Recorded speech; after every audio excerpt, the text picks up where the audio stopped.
Good morning. I'm a little late and it's a little cloudy, but there's an eagle perched over in the tree about middle of the view. So we'll see if it's a young one. It's got some white tail and a little white head, but it's calicoed all over. So it's over there in that tree, and we'll see. Thank you for being with me. I appreciate you. This is chapter 14, Dealing with Anxiety and Building Self-Esteem.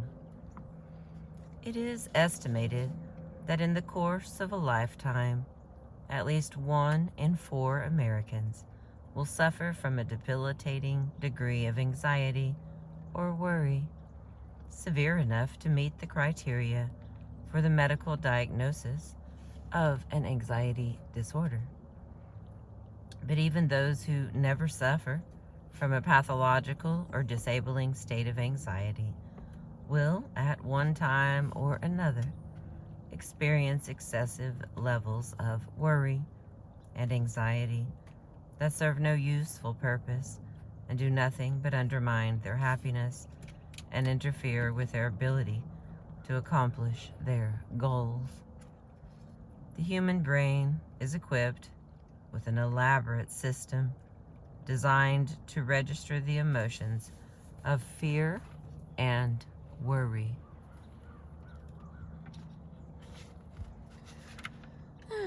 This system serves an important function.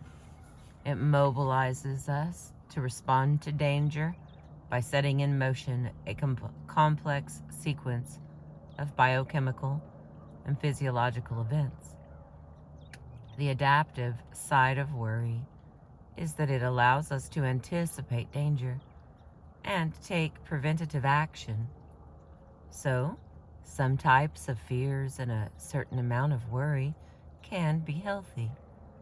However, feelings of fear and anxiety can persist and even escalate into the absence of an authentic threat. In the absence of an authentic threat, and when these emotions grow out of proportion to any real danger, they become maladaptive or not useful. Ain't working. Excessive anxiety and worry can, like anger and hatred, have devastating effects on the mind and body, becoming the source of much emotional suffering and even physical illness. On a mental level, chronic anxiety can impair judgment, increase irritability, and hinder one's overall effectiveness. It can also lead to physical problems, including depressed immune function, heart disease, gastrointestinal disorders, fatigue, and muscle tension and pain. Anxiety disorders, for instance, have been shown to cause stunted growth in adolescent girls. In seeking strategies to deal with anxiety, we must first recognize, as the Dalai Lama will point out, that there may be many factors contributing to the experience of anxiety. In some cases, there may be a strong biological component. Some people seem to have a certain neurological vulnerability to experiencing states of worry and anxiety. Scientists have recently discovered a gene that is linked to people who are prone to anxiety and negative thinking. Not all cases of toxic worry are genetic in origin, however, and there is little doubt that learning and conditioning play a major role in its etiology, whatever. Excuse me, Lord. But regardless of whether our anxiety is predominantly physical or psychological in origin, the good news is that there is something we can do about it. In the most severe cases of anxiety, medication can be a useful part of the treatment regimen. But most of us who are troubled by nagging, day-to-day worries and anxiety will not need pharmacological intervention. Experts in the field of anxiety management generally feel that a multidimensional approach is best. This would include, first, ruling out an underlying medical condition as the cause of our anxiety. Working on improving our physical health through proper diet and exercise can also be helpful. And as the Dalai Lama has emphasized, cultivating compassion and deepening our connection with others can promote good mental hygiene and help combat anxiety states. In searching for practical strategies to overcome anxiety, however, there is one technique that stands out as particularly effective.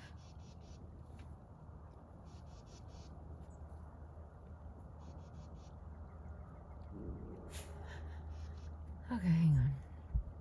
Let me just read that again. In searching for practical strategies to overcome anxiety, however, there is one technique that stands out as particularly effective: cognitive intervention. Just catching yourself. This is one of the main methods used by the Dalai Lama to overcome daily worries and anxiety, applying the same procedure used with anger and hatred. This technique involves actively challenging the anxiety-generating thoughts and then replacing them with well-reasoned, positive thoughts and attitudes. Because of the pervasiveness of anxiety in our culture, I was eager to bring up the subject with the Dalai Lama and learn how he deals with it. His schedule was particularly busy that day, and I could feel my own anxiety level rising as, moments before our interview, I was informed by his secretary that we would have to cut our conversation short. Feeling pressed for time and worrying that we wouldn't be able to address all the topics I wanted to discuss, I sat down quickly and began reverting to my intermittent tendency to try to elicit simplistic answers from him. You know, fear and anxiety can be a major obstacle to achieving our goals, whether they are external goals or inner growth. In psychiatry, we have various methods of dealing with these things, but I'm curious, from your standpoint, what is the best way to overcome fear and anxiety?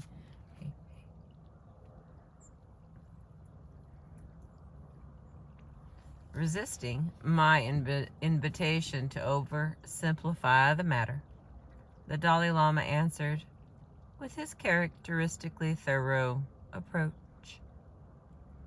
In dealing with fear, I think that we first need to recognize that there are many different types of fear.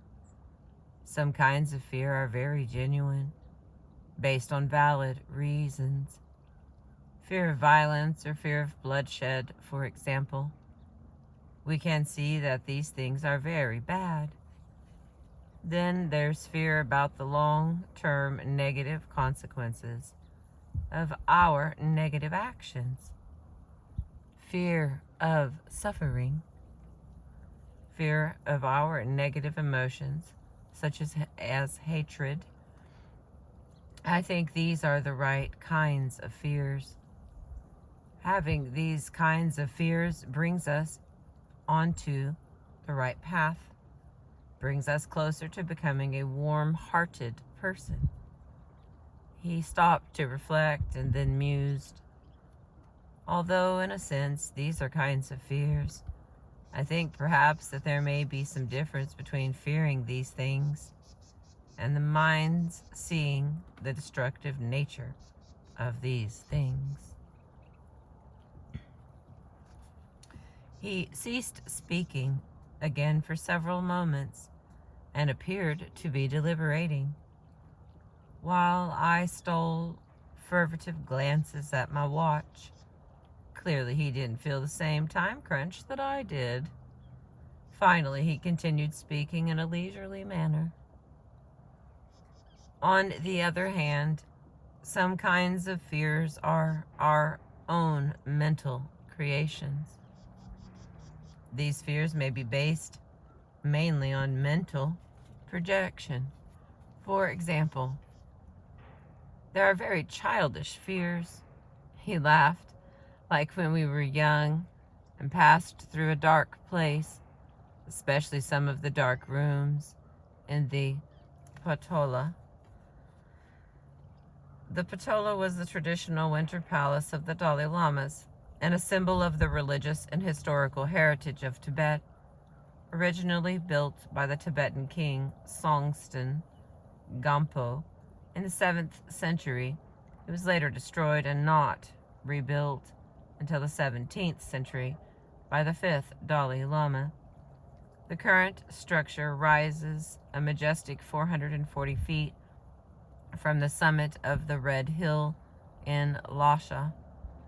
It is over a quarter-mile long, 13 stories high, and filled with over 1,000 chambers, assembly halls, shrines, and chapels.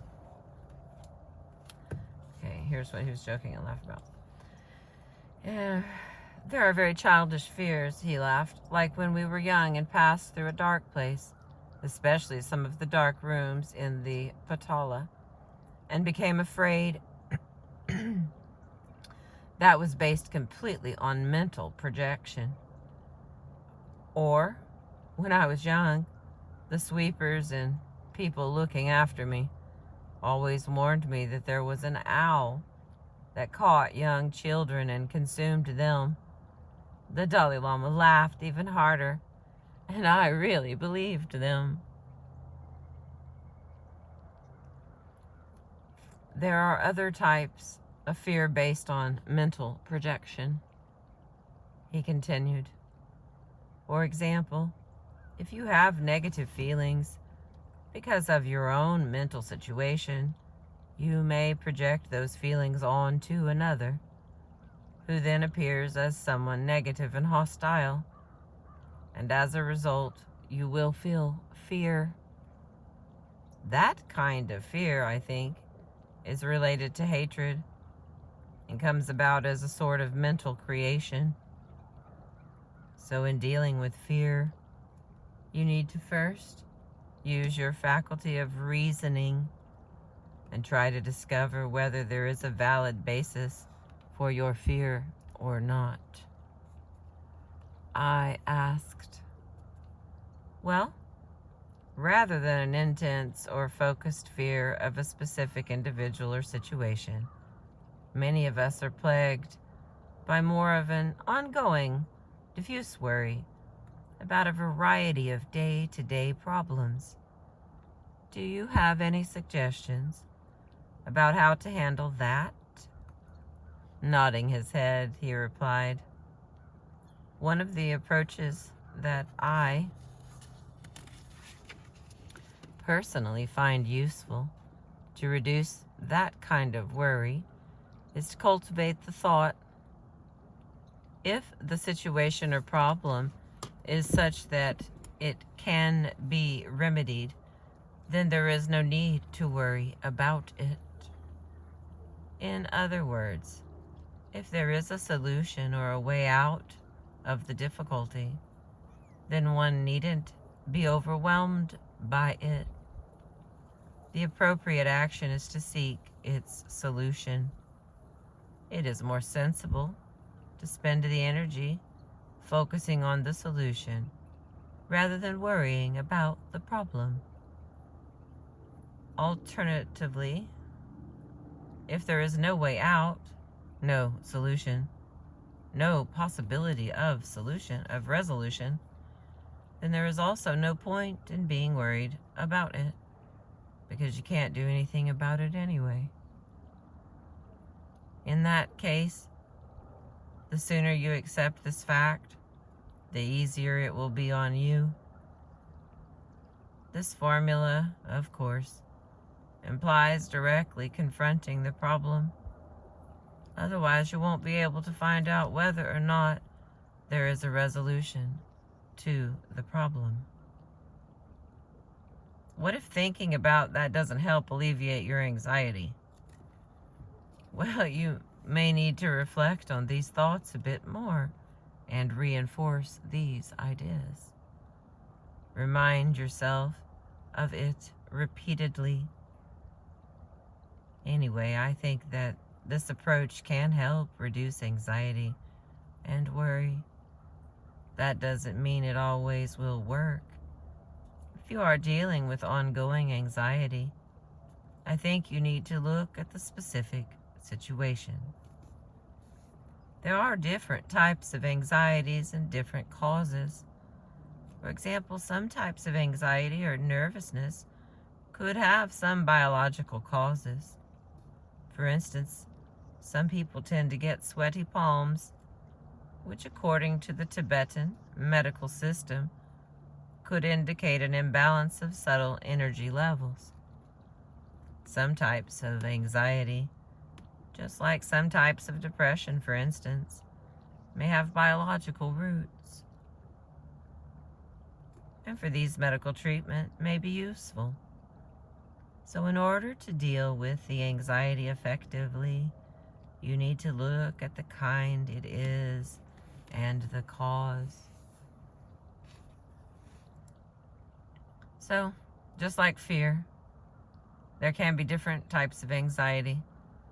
For example, one type of anxiety, which I think may be common, could involve fear of appearing foolish in front of others, or fear that others might think badly of you.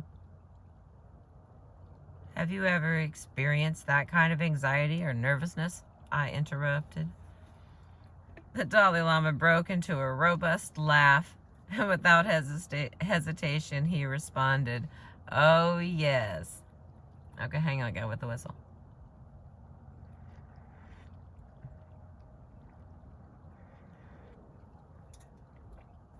Alrighty. Have you ever experienced that kind of anxiety or nervousness? I interrupted. Dalai Lama laughed and said, "Oh, yes." "Can you give an example?" He thought for a moment, then said, "Now, for instance, in 1954 in China, on the first day of a meeting with Chairman Mao Zedong, and also another occasion in meeting with Zhou Enlai. In those days, I wasn't fully aware of the proper protocol and convention.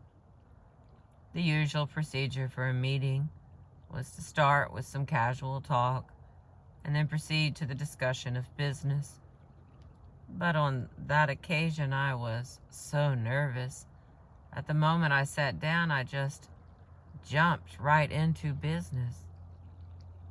The Dalai Lama laughed at the memory.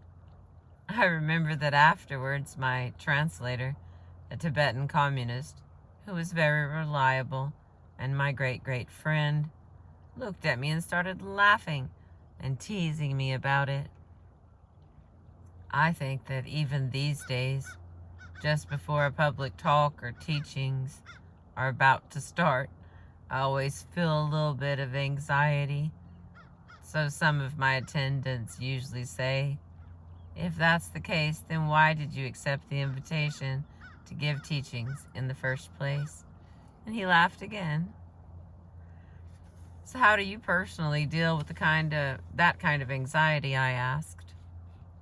With a querulous and unaffected tone in his voice, he said quietly, "I don't know." He paused and we sat in silence for a long time, as once again he seemed to carefully consider and reflect. At last he said, "I think having proper motivation and honesty are the keys to overcoming those kinds of fears and anxiety. So if I am anxious before giving a talk, I'll remind myself that the main reason, the aim of giving the lecture, is to be of at least some benefit to the people. not for showing off my knowledge. So those points which I know, I'll explain. Those points which I do not understand properly, then it doesn't matter. I just say, for me this is difficult. There is no reason to hide or to pretend. From that standpoint, with that motivation, I don't have to worry about appearing foolish or care about what others think of me. So I've found that sincere motivation acts as an antidote to reduce fear and anxiety. So I've found that sincere motivation acts as an antidote to reduce fear and anxiety. So I've found that sincere motivation acts as an antidote to reduce fear and anxiety. Well, sometimes the anxiety involves more than just appearing foolish in front of others. It's more of a fear of failure, a feeling of being incompetent. I reflected for a moment, considering how much personal information to reveal. The Dalai Lama listened intently, silently nodding as I spoke. I'm not sure what it was. Maybe it was his attitude of sympathetic understanding. But before I knew it, I had shifted from discussing broad general issues to soliciting his advice about dealing with my own fears and anxieties. I don't know. Sometimes with my patients, for instance, some are very difficult to treat. Cases in which it isn't a matter of making a clear-cut diagnosis, like depression or some other illness that is easily remedied. There are some patients with severe personality disorders, for instance, who do not respond to medication and have failed to make much progress in therapy despite my best efforts. Sometimes I just don't know what to do with these people, how to help them. I can't seem to get a grasp on what's going on with them, and it makes me feel immobilized, sort of helpless. I complained. It makes me feel incompetent, and that really creates a certain kind of fear, of anxiety. He listened solemnly, then asked in a kindly voice, "Would you say that you're able to help 70% of your patients?" "At least that," I replied. Patting my hand gently, he said, "Then I think there's no problem here. If you're able to help only 30% of your patients, then I might suggest that you consider another profession. But I think you're doing fine. In my case, people also come to me for help. Many are looking for miracles, for miraculous cures, and so on. And of course, I can't help everybody. But I think the main thing is motivation. To have a sincere motivation to help. Then you just do the best you can and you don't have to worry about it.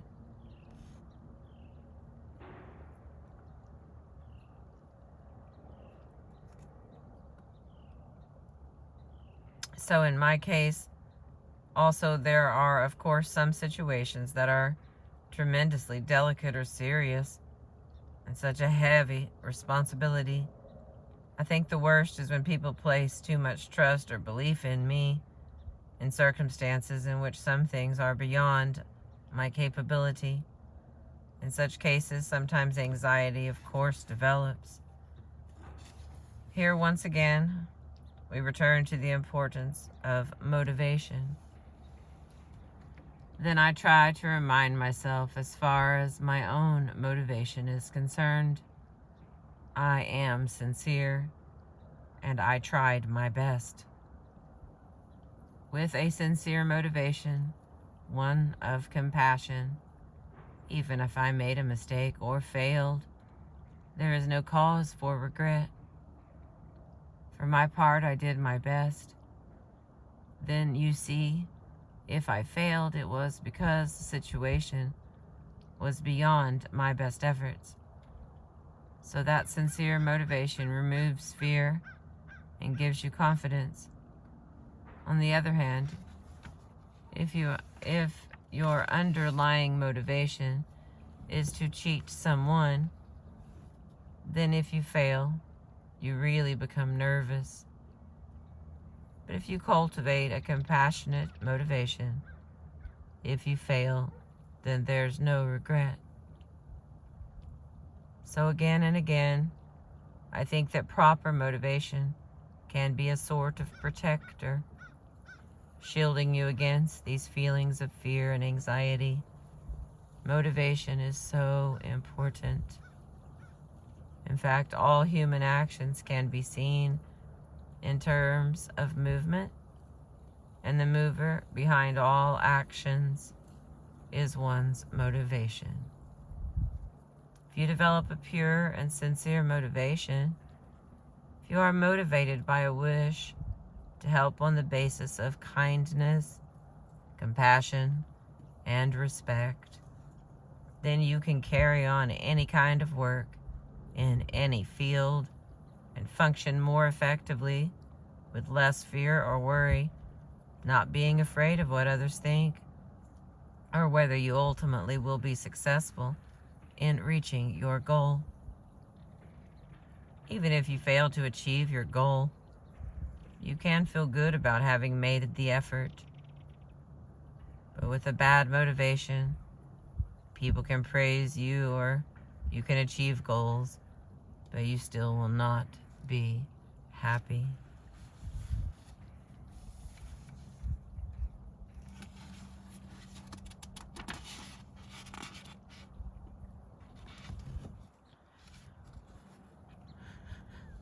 Okay, we continue. In discussing the antidotes to anxiety, the Dalai Lama offers 2 remedies, each working on a different level. The first involves actively combating chronic rumination and worry by applying a counteractive thought, reminding one's self, if there is a solution to the problem, there is no need to worry. If there is no solution, there is no sense in worrying either. All right, we're going to say it again here. If there is a solution to the problem, there is no need to worry. If there is no solution, then there is no sense in worrying either. The second antidote is a more broad spectrum remedy. It involves the transformation of one's underlying motivation. There is an interesting contrast between the Dalai Lama's approach to human motivation and that of Western science and psychology. As we previously discussed, researchers who have studied human motivation have investigated normal human motives, looking at both instinctual and learned needs and drives. At this level, the Dalai Lama has focused on developing and using learned drives to enhance one's enthusiasm and determination.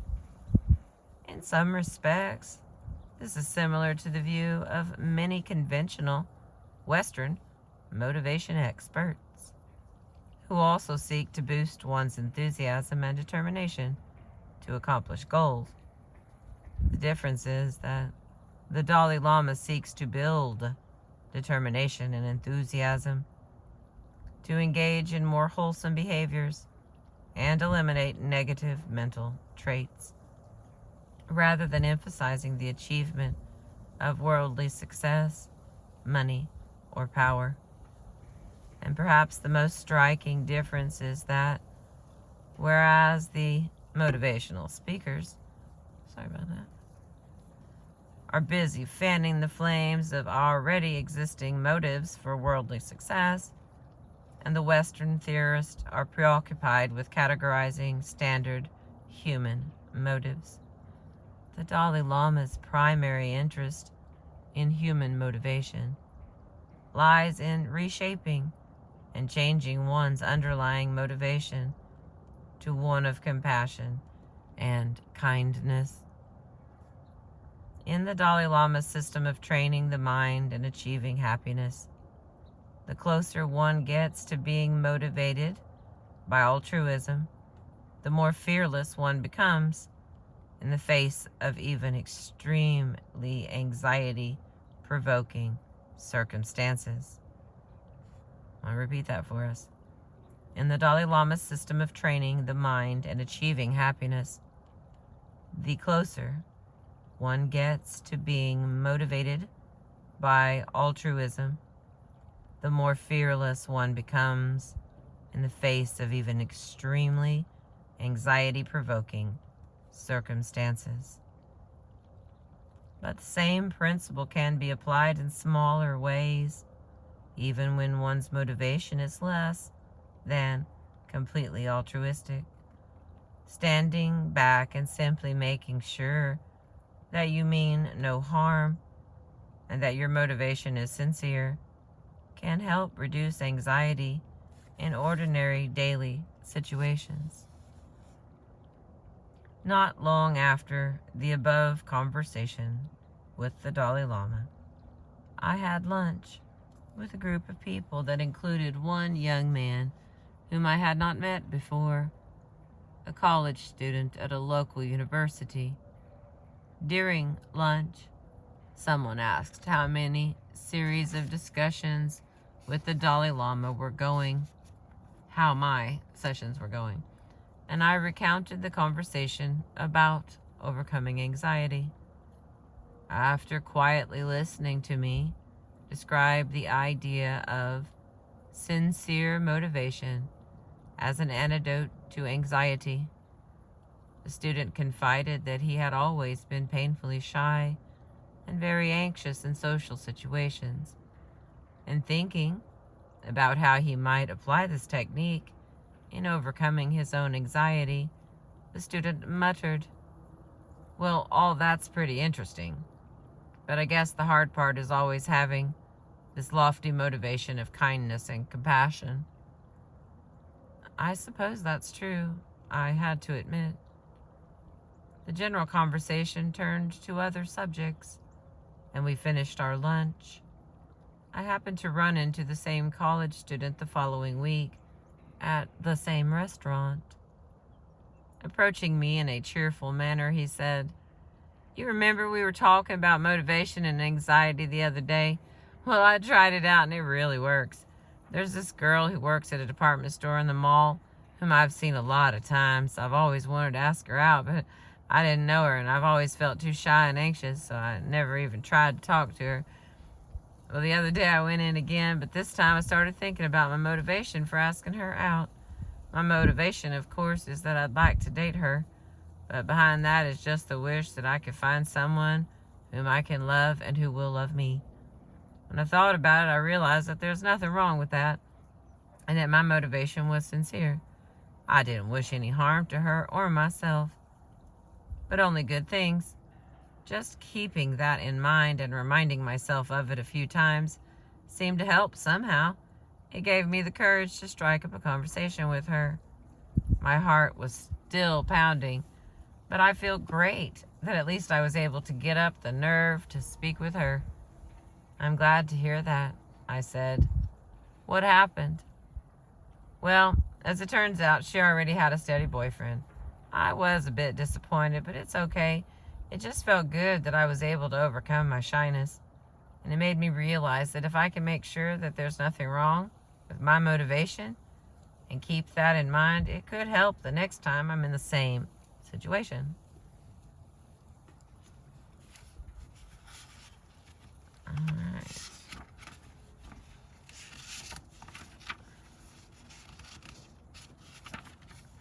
This next one's going to lead into the next one. So I'm going to stop. Yeah. That will leave me like 10 pages. I don't know. Again, I don't like doing math while I'm reading. But I'm going to stop here and then continue. I know it's only 35 minutes. It's not an hour.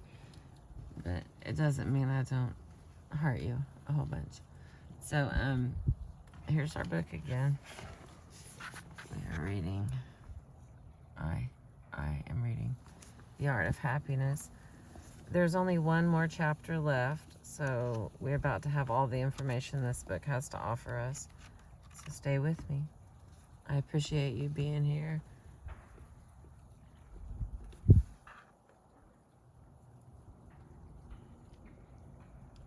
Somebody's banging.